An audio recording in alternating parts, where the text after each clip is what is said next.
and all PDA officers present, which was properly introduced earlier.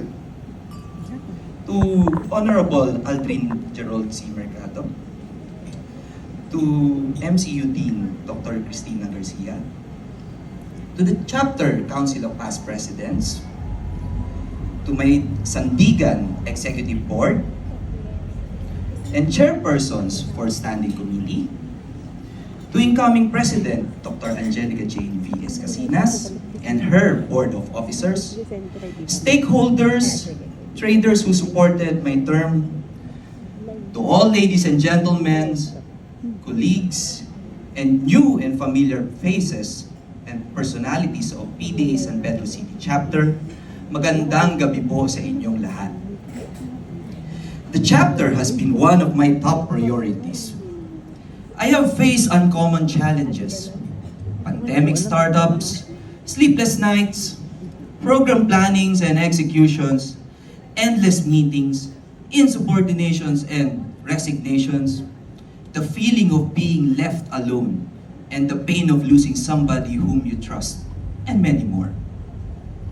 Thank you for the roller coaster ride. Thank you for the success and heartaches that led me to be a strong-willed leader. To be in this position is not as easy as others would think. It demands time, effort, a lot of sacrifices, and even family time. I am guilty when it comes to putting my obligation over my family.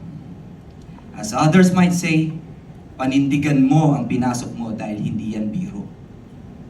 True enough, presidency creates an obligation that requires competence and compassion.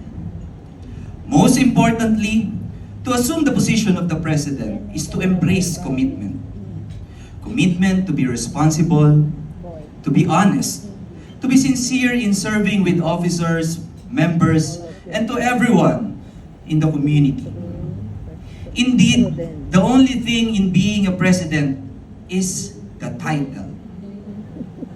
As I follow most of my decision-making aligned to our chapter vision and mission, I had focused on the welfare and service of the general membership and community. Many were asking, what do you get from that? To be honest, I would sometimes ask myself, why I'm doing these things. And when that time comes, members would start messaging and calling me, asking for help.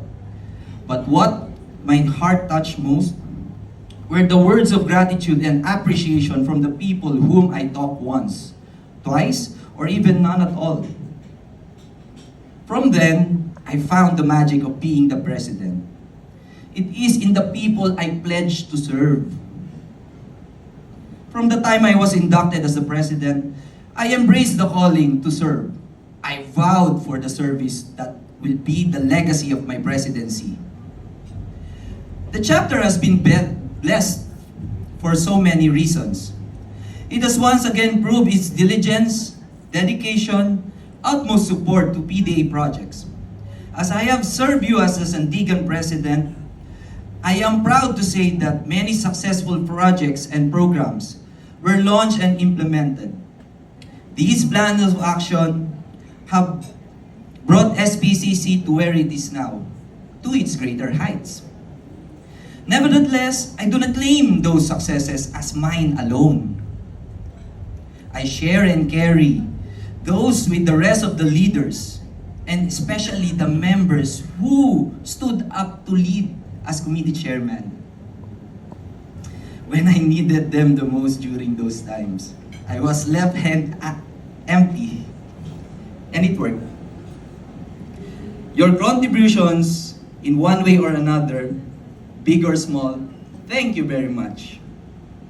To honor the collective works of the chapter's efforts and to enhance the service through multiple projects, we had brought the bag of bacon home. During the awards night, we had earned the prestigious Outstanding Chapter in Luzon Category B Award, along with the other awards. Thank you very much. Received by the chapter. But for me, no award can match to what I had already received. I received the love, the support from the general membership, and to the true Sandigan officers who had been there since day one. The chapter was awarded during the 19th NDHM, the most organized chapter award, or the Alay Parada, placed first runner-up to the badminton tournament women's division category C, second runner-up for the Dynaden Fitness Contest Challenge, and even finalist for poster making contest. We had already participated to the PDA Indigency Clinics, tagline contest, NTD contest, and my personal favorite, the Chant for Smiles contest. The 113th PDA has given us assignments in 7 categories. Thank you, Dr. Cheryl De Rosario, for the opportunity to serve. To name it, we had successfully launched the first ever bloodletting program of our chapter since time in memoriam. We had 3 projects with the twin chapter, Cavite Dental Chapter, to which we catered SPED students and abandoned elderly, where we partnered to Chacha Foundation in providing them basic goods for their daily needs. I am proud also that we had received the Twinning Project Recognition Award.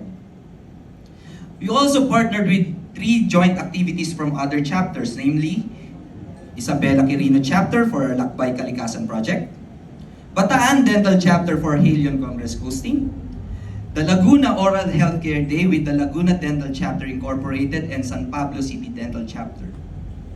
We had also had 4 blockbuster scientific seminars, to which it was well attended due to high caliber roster of speakers.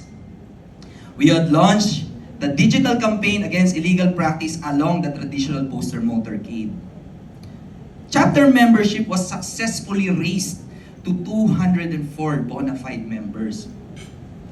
3 beneficiaries received the calamity benefit from Welfare and Trust Fund during the Typhoon Sendong flooding incidents. We had successfully launched 3 donation drives for medical assistance to those who are in need. We had also celebrated health and sports through our anniversary project and had cosplay parties during the Christmas party. It was truly memorable. I believe in the continuity. That's why I had continued the projects of my past presidents. It is this to honor their work and give credence to my predecessors in different approach through careful recalibration and social landscape preparation. We had also gained our re-accreditation as part of the CSO of City San Pedro. Thank you very much po. And continued government-mandated compliances such as BLS training. We also participated in the PDA PSK projects with 4 notable projects, namely tree planting, cleanup drive, eco bricks collection, and supported our LGU's vision to grow sampaguitas among our backyards through urban gardening. Collectively, we have been recognized as the best implementer for PDA PSK projects in NCR and Luzon South. And the San Pedro LGU awarded us with the Green Award for contributing for caring the environment. Also, during my term, we had also finally received the clustering accreditation for our DNR compliance. Rest assured that this is a work in progress to be continued. The Civic Action Public Health Committee has successfully launched 24 activities, including monthly school-based activities, catering grade 1 students to be continued in the next 2 years, care for the pregnant or newly delivered mothers and their infants, care for the indigent daycare centers, and even our Agtas brothers in Isabela. Senior citizens, continued care for our adopted community, Kanlungan sa Erma, a home for the abused children, partnered to our medical counterpart, San Pedro Medical Society, and NGOs to serve the isolated and indigent communities. My special thanks to Rotary Club of San Pedro and Rotary San Pedro South for helping us to reach a memorandum that will future grant us a mobile clinic in order to reach more communities in a safer manner, and respectively donated 404 activity books for our Babalik sa Eskwela, Muling Ngingiti ang Mga Bata project. I thank the respected government officials, Honorable Art Mercado, our City Mayor, for supporting our projects like dental public health awareness, environmental projects, and public health projects. Through him, we have donated generous amount for the cleft lip and palate operations during our hosting of the PDA Golf Tournament. Special thanks also to the support of the Honorable Aldrin Mercado for ease of communications for us to launch some of our projects. Grateful also as well to our Honorable Congresswoman Ann Matibag for helping us in reaching out to senior citizens to provide them dental needs, and supported us to facilitate what we need to represent to the PDA events. It is also noteworthy to mention that during my term, our CBL might be young, not perfect, and truly has a long way to go, but we managed to relearn and embrace it by heart, especially to my board of officers who learned its value. We had successfully aligned our CBL to the PDA CBL.